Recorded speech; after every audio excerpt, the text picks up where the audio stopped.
When we talk about households, first thing that we need to understand and know about is the disposable income. Disposable income is the money left after all the taxes have been deducted and all the charges related to their original income have been deducted. This is the money left for the households to spend. First kind of behavior of the household that we look at is spending. Why do people spend? People spend to buy goods and services, and this spending is also called consumption.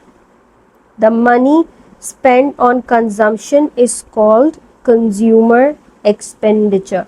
Remember this, okay? It's called consumer expenditure. Why do people actually spend money? They spend to satisfy their needs and wants. When you spend money, certain people, when they go shopping, they feel a sense of satisfaction inside them, and they are very thrilled that they have spent some money. However, there are certain factors that can influence consumption. Factors that influence consumption: number one, disposable income. If disposable income is high, consumption will also be high because you will have more capacity to consume.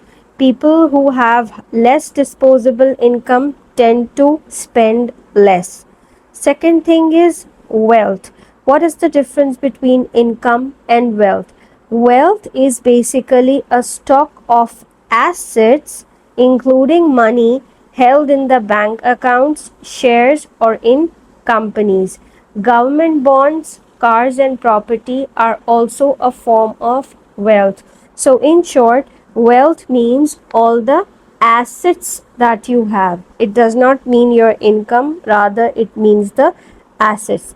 The wealthier the person is, the more that person is going to spend, because that person does not have to worry about the money, where it will come from, what if I spend a lot, etc. These worries are not associated with anybody who is wealthy. Then we have consumer confidence. Consumer confidence in whom? Consumer confidence in economic situation.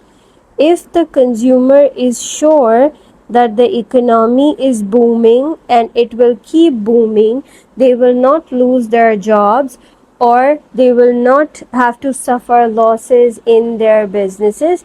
They will keep spending, and they will spend or consume money without all kinds of worries associated with not having money at all in the future. If they are confident in the future of the economy, consumption will be more. If they are not confident, they would be tempted to save for future and for uncertain situations. You will never hear anybody in a stable economic environment saying, let's save this for rainy days. People save for rainy days only when they lack confidence in the economy and how economy is growing, or the direction in which economy is moving. Then interest rates. Interest rates also influence consumption. If interest rates are high, interest rate is high, consumption is low, because when interest rate is high, it is high to discourage consumption and spending. Why? Because the economy is going in a downturn when interest rates are high. If interest rates are high, people do not want to spend their money, rather they want to save that money and keep that money in bank, because they can earn higher interest rates on the money that they put into the banks. That way they can save higher, so they can either save that money or use that money or consume that money.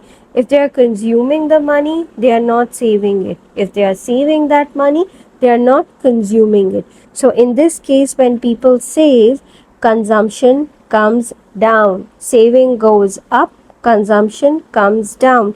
When interest rate is low, people borrow money to spend, to buy assets, maybe to build their wealth, to fulfill their desires and wishes, such as going on a vacation, or they borrow money to spend on education of their children. So when interest rate is low, consumption is high.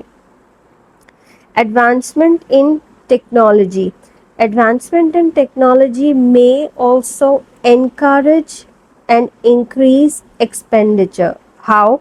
Because new products such as plasma TVs encourage people to replace existing product. A classic example is that of iPhone. Whenever a new iPhone is launched, whether the consumer needs a new set or not, they go and get a new set for themselves, which is more expensive as compared to the previous model. So whenever a product with new technology arrives, it encourages consumption. So with advent of new technology, consumption increases. Next is relationship between income and consumption. If income of people is high, how is it going to impact consumption? As I said, people can either save their money or spend their money. The disposable income will either be kept in bank and saved, on which a profit in terms of interest can be earned, or it can be consumed. When people are very poor, they cannot afford to save. They will keep spending. Their disposable income will be spent in buying basic necessities to survive.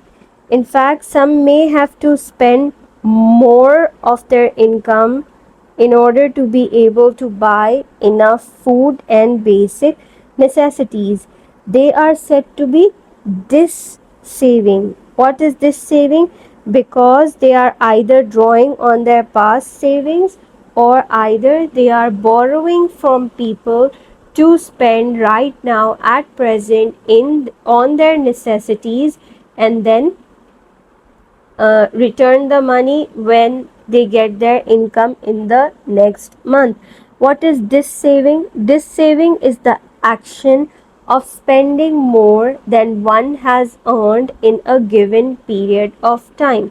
Saving is when you do not spend some part of your disposable income and keep it aside, while this saving is spending more than what you have actually earned.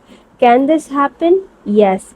This saving can happen if you are taking out money from your savings and consuming it. That is this saving. Or you are borrowing money from others to spend it on necessities. That is also part of this saving. As incomes rise, people are able to both spend and save more. Rich people buy more and better quality products. However, total amount spent rises with income. The proportion spent tends to fall. What does that mean?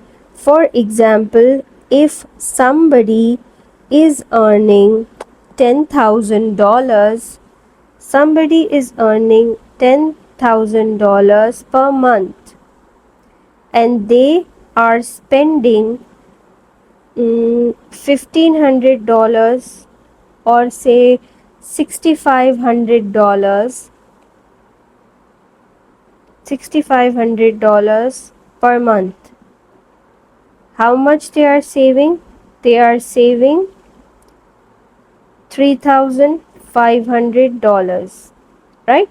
This is 65% of the income. 65% of the total income spent. But this income increases to suppose 20,000 per month, and expenditure increases to 10,000 per month. Suppose they are saving 10,000 per month, and the proportion of income that they are using or spending now is 50,000, because expenditure may increase, but it increases as a small percentage of or small proportion of the income, right? So as income rises, consumption also rises, but the proportion of income spent becomes less. It starts falling as there's a limit to increase in consumption. आप कितना ही खर्च कर लोगे, क्या खर्च कर लोगे, right? So let's have a look at an example. Top class footballer in Italy may earn a disposable income of 80,000 per week, whilst an unemployed person in Italy lives on benefits of $120 per week. The unemployed person may spend all of their 120, means 100% of what they have received as income is spent, whereas the footballer can clearly afford to spend more and is likely to do so. If he has a very luxurious lifestyle, the footballer, it's unlikely that he will spend the entire $80,000 in 1 week. Even if he spends $60,000, that's 80% of that's 80%, no, that's 75% of their income. He will only be spending 75% of their disposable income, whilst unemployed person is spending 100% of his income. The less you have, the more proportion of your income you will use, and the more you have, the less proportion of your income you will use. Now, let's look at another concept, which is propensity to consume.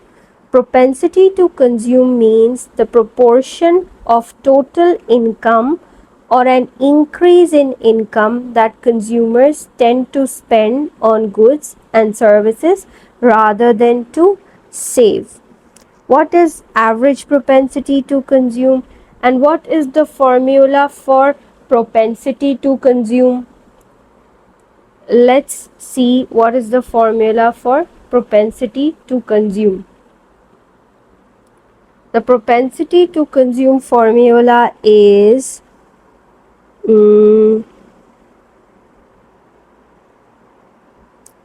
change in consumption.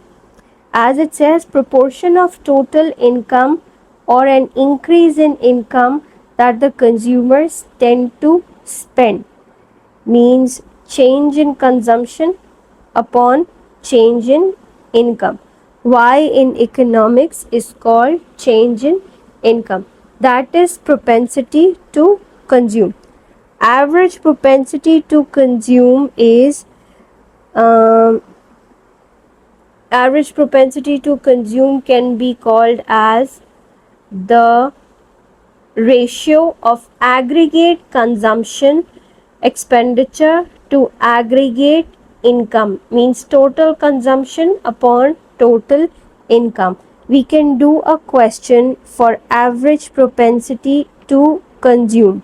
Example, suppose the salary is 50,000.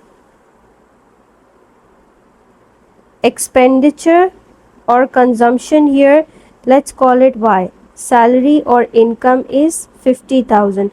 Consumption is 30,000. Right? So, average propensity to consume is consumption upon income. Consumption is 30K upon 50K. The answer will be 0.6. So, it means that average propensity to consume is 0.6 or 60%. Right? That is average propensity to consume. Average propensity to consume is the measure of percentage of income that is spent rather than saved. Income that is spent rather than saved. Propensity to consume can be determined by dividing average household consumption or spending by average household income or disposable income or earnings. This is what we have done here in the numerical. Now let's try to understand average propensity to consume. A high average propensity to consume is generally good for the economy, because the more you consume, the more you spend, the better your economy is going to be in terms of GDP. Why? You will study that in the later chapters, but let's understand it from viewpoint of demand. If people are able to consume more, obviously the demand for the products will go up. When demand goes up, more people will be employed. As a result, employment will go up. When employment goes up, standard of living for people will go up. When standard of living goes up, people will keep spending more. When they spend more, again, then demand will go up. Businesses will have opportunity to expand. There will be economic growth and there will be employment opportunities as well. Low income households are often seen as having higher average propensity to consume than high income households, because low income households spend more portion of their income in just meeting their basic necessities. Low income households do not have a lifestyle in which they have to maintain certain kind of a lifestyle. They spend majority of the proportion of their income in buying necessities such as food, clothing, healthcare services, shelter, etc. Right? You can relate to the example of an unemployed person receiving $120 unemployment allowance every week, and a footballer receiving 80,000 disposable income every week. Their propensity to save is less. High income households with higher cash flow after their necessities are met typically have relatively lower propensity to consume. Means they consume less proportion of their income, as they too have they don't have a lot of motive to spend on luxuries, and when they do have it, kitna hi spend kar lenge. That's the example that fits here. Whenever we are talking about middle income households, spending and saving patterns of this demographic or this kind of audience indicate the degree of confidence or pessimism about their own personal financial situation and economy as a whole. Like, for example, people who earn a lot, they are least bothered about they should save or they shouldn't save, because they know कितना खर्च कर लेंगे, पैसा तो बच ही जाएगा. But people who have less income, they know that आगे economic हालात भी ख़राब होंगे, प्लस उनसे खुद से कुछ सेव नहीं होता, तो they will be very careful and their propensity to consume will be low, whereas their propensity to save will be high. Means the proportion of income that they save will be high. We are going to study propensity to save later on in this chapter. Now let's do another numerical. This is the disposable income, which is Y, and this is consumption, which is C. You can see that disposable income is increasing down this scale which is provided. As disposable income is increasing, consumption is also increasing, but average propensity to consume, you will see, is declining. It's not increasing, it's declining, as has been explained in this section of the chapter, because your spending does not increase that much कि आप कितना spend कर लेंगे, and as your income increases, propensity to consume or the proportion of income that you spend tends to fall as income increases, right? So let's have a look at it and let's apply the formula. The formula is consumption upon disposable income. So here consumption is 120, disposable income 100, 1.2. Consumption 200, disposable income 200. Consumption 270, disposable income 300, 0.9. 320, disposable income 400, 0.8. Consumption 350, disposable income 500, 0.7. Right? So the relationship between disposable income and propensity to and consumption can be shown using a graph as well. Consumption, as has been explained, is the expenditure by the household on consumer goods, and it's not income, it's services, consumer goods and services. Okay, let's have a look at this graph. This line, the Y line, is the line of income. Income starts from 0 and it goes up. Consumption does not start from 0. When income is 0, consumption, income is 0, consumption is also 0. But as income increases, consumption increases. When income is low, consumption keeps increasing. But when income goes high, consumption starts decreasing.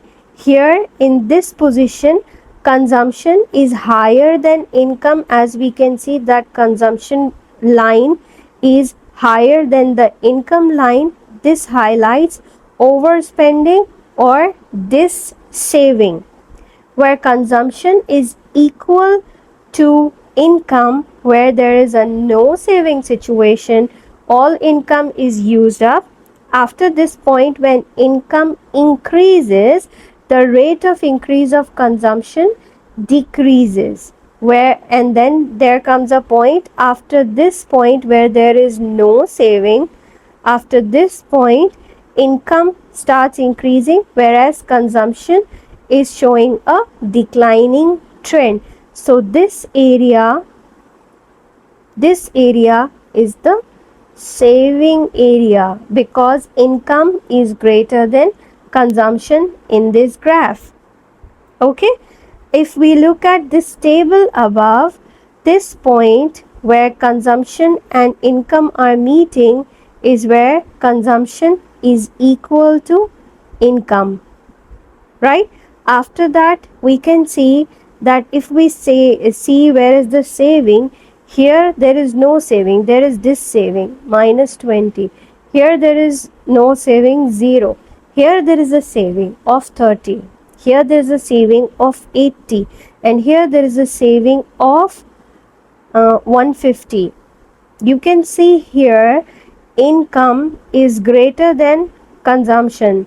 Income greater than consumption. Income greater than consumption. Income equal to consumption.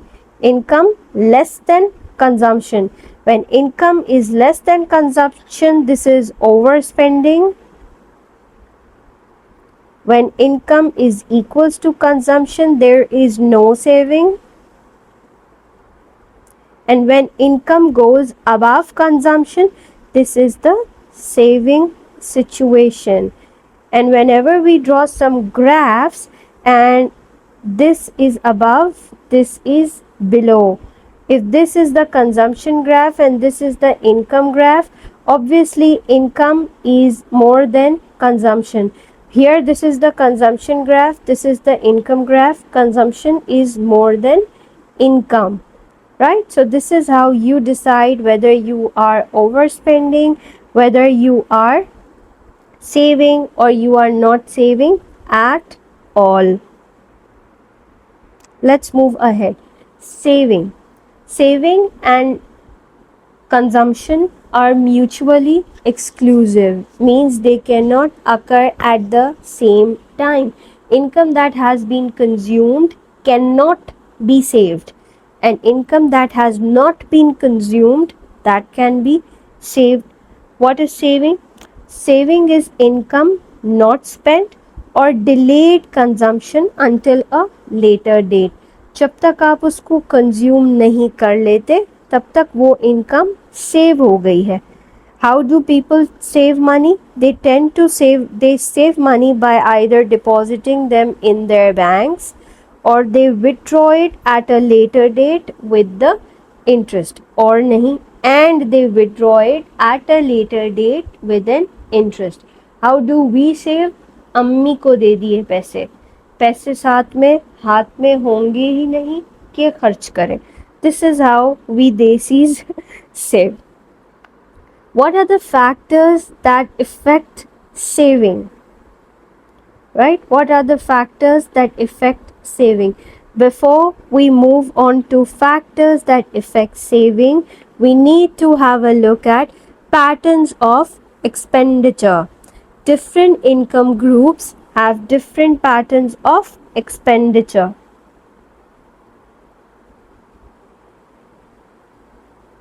If you earn more, you will have a different pattern of expenditure. If I earn more, I will have a different pattern of expenditure. Okay. Now, while looking at patterns of expenditure, we can see that the poor have higher spending because they tend to spend more proportion of their income on necessities. This is not because they eat more or they like to buy expensive clothes or have greater variety. This is because their affordability or their disposable income is less.